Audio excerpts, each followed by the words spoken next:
dan juga penerapan ketidakadilan, saya selalu ikut bersuara.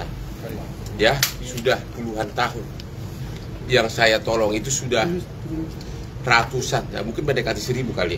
Ya, jadi setiap ada hal yang sangat tidak masuk di akal dari segi hukum, saya bersuara. Ya, suatu saat sekitar beberapa hari lalu, saya lagi di Bali, tiba-tiba aku dapat kiriman video di mana hakim yang adalah juru bicara dari Pengadilan Agama memberikan penjelasan bahwa gugatan cerai terhadap Paula dikabulkan dengan alasan katanya Paula itu istri durhaka dan ada pihak ketiga. Itu dalam hukum itu tidak ada. Di dalam undang-undang, baik undang-undang perkawinan maupun kompilasi hukum Islam, hanya ada alasan berzina. Hanya ada alasan berzina. Tidak ada durhaka, tidak ada laki-laki lain. Harus dibuktikan ada perzinahan, yaitu harus dibuktikan ada persetubuhan. Harus ada saksi. Itu namanya berzina. Ya. Kalau saya tanya Paula, jawaban Paula ini nih. Ya, ada bukti apa? Ya, Paula bilang gini. Pagi Bang Hotman, bukti selingkuh tidak ada. Bukti CCTV di rumah sedang ngobrol sama cowok itu. Ada ngobrol di meja makan, di kamar tamu, seberang kamar utama, tapi posisi duduk berjauhan dan pintu tidak terkunci.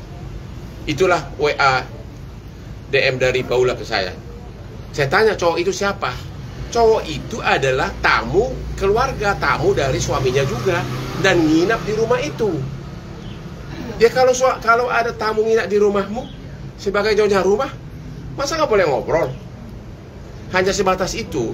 Jadi yang kedua, ada katanya asisten yang sentimen sama Paula. Dia kasih tahu ada cowok itu pernah WA isinya kangen. Nah ini kata kangen ini kan, kalau Hotman ngirim sama istri orang bisa ribuan kangen. I miss you, I miss you. Tapi kan itu bukan perzinahan. Dan belum tentu itu merupakan bukti perselingkuhan.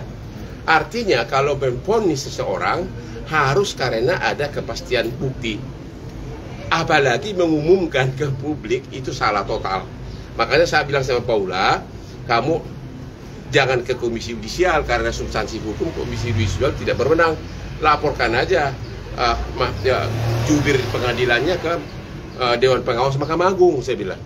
Sekali lagi, saya bilang sama Paula di awal saya udah bilang, karena saya juga tidak berusaha chat dia, saya tidak berniat menjadi pengacaramu. Tapi suara-suara saya akan sangat berpengaruh untuk membentuk opini publik, karena di Indonesia ini no viral no justice. Itu sekali lagi saya bilang jangan ya. Dan dia ngerti. Bahkan saya bilang kalau kau konferensi pers harus pengacaramu. Kalau kau butuh saya untuk pendamping nggak apa-apa. Tapi saya tidak mau jadi pengacaramu.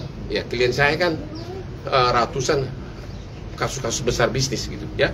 Tapi karena pengalaman saya sudah 38 tahun, 20 tahun dibimbing oleh orang asing, jadi logika hukum saya sangat tajam, dan kebetulan saya selebriti yang followernya banyak banget, termasuk politisi, bahkan Presiden Prabowo itu adalah klien saya 25 tahun, sama keluarganya semua klien saya. Sampai sekarang keluarganya masih klien saya. Jadi apapun yang saya omongin di Instagram itu akan didengar, dibaca oleh para petinggi hukum di negeri ini. Bang, tapi kenapa harus ngobrol di kamar tamu? Ya, namanya tamu, ya namanya bisa aja tamu kan. Ya bisa aja pas lagi lihat tamunya lagi beres-beres duduk ngobrol, nggak apa-apa dong. Namanya tamu, tidur aja dikasih dan pintunya terbuka. Intinya begini. Sekiranya benar pun ada perzinahan, sekiranya benar, tapi kan tidak ada bukti. Kalau tidak ada bukti, jangan pakai itu sebagai alasan, itu loh. Kalau nggak ada bukti, ya jangan dong, jangan bilang itu. Harusnya hakim pakai alasan, ada alasan lain, yaitu pertengkaran terus-menerus. Dan mungkin gara-gara itu mereka bertengkar, tapi alasannya bukan karena perzinahan. Pertengkaran terus-menerus itu adalah salah satu yang tepat dipakai oleh hakim dalam kasus Paula ini. Kemarin sendiri soal menawarkan Paula menjadi asisten abang seperti apa? Itu hanya canda-canda saya. Tapi kalau Paula mau ya kenapa enggak? Saya yakin saya bisa bayar lebih mahal dari Apa yang dikasih uang belanja sama suaminya, C. Bang, soal banyak yang sekarang isu beredar terkait Paula, katanya agak sensitif mungkin soal HIV.